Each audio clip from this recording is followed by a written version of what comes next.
Welcome to the DealNews Seller's Guide. Today we'll talk about Amazon UK. Does selling across the pond make sense for your business? And what are the top things to keep in mind?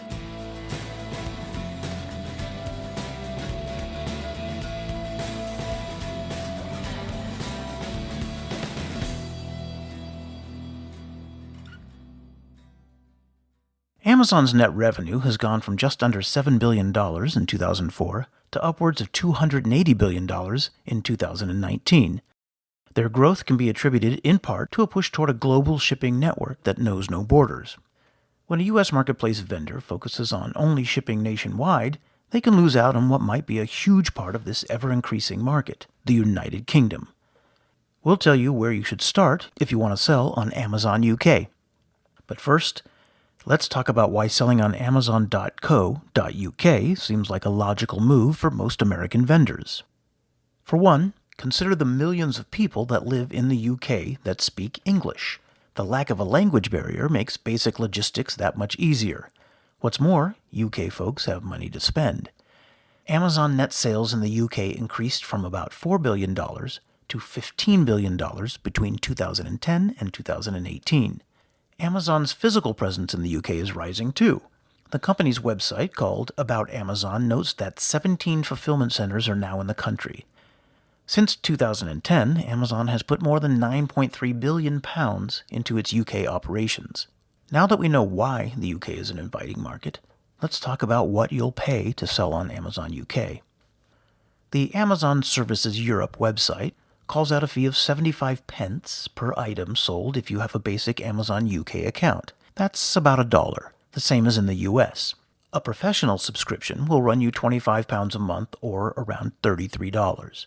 That's about $7 less than a subscription in the US. The UK costs will be in addition to your Amazon.com fees, but you'll only need one seller account to sell all over Europe. Note that all accounts are month-to-month, and if you use Fulfillment by Amazon, or FBA, you'll have to pay Amazon fees for fulfillment and storage. Now we'll move on to the topic of company registration, in particular using an LLC versus registering a UK limited company. You have to decide on one or the other if you set up shop on Amazon UK. We'll start with using your LLC. If you sell this way, you must obtain an Economic Operations Registration and Identification Number. Customs uses this number and it's called an EORI. Look into getting VAT registered too, particularly if you're going to use Fulfillment by Amazon. VAT stands for Value Added Tax. The US doesn't currently have one. VATs basically take out taxes whenever value is added to a product across the supply chain. VAT means you might have to do a 20% markup to meet costs. Consult an accountant familiar with international taxation for more information. To be clear, selling in the UK and Europe using your American LLC means any suspension of your accounts in Europe will likely impact your American accounts. That's why some people register a UK limited company. Go this route and your American account will likely not be impacted if your European account gets suspended. You can also avoid value-added taxes until your sales go beyond the VAT registration threshold of the country you're selling to. Along with company registration, you'll have to think about fulfillment. In the past, vendors had to decide between two FBA fulfillment options, multi-country inventory and the European Fulfillment Network. Today, Amazon has streamlined these options into Pan-European FBA. You'll choose the country you ship to, and Amazon will do the distribution across Europe from there. Note that you'll be responsible for international shipping costs for both sales and returns. That's particularly true if you're going to be fulfilling orders. Factor that into your pricing and decide if it's worth it for your business. Some businesses might be a better match for selling abroad since weight is never your friend when it comes to shipping and costs.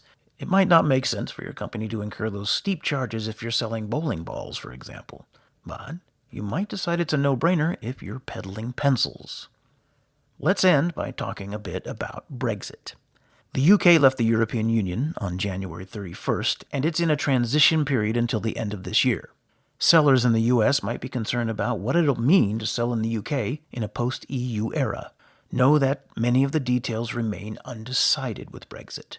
Bear this in mind as the UK and EU negotiate new rules in 2020. That's all for this edition of the DealNews Seller's Guide. If you like what you heard, be sure to subscribe so you'll never miss a new one. And if you want to learn how you can turbocharge your Amazon Marketplace revenue and gain access to the exclusive DealNews Amazon Traffic Network, head to marketplace.dealnews.com or send an email to getstarted@dealnews.com. Thanks for listening.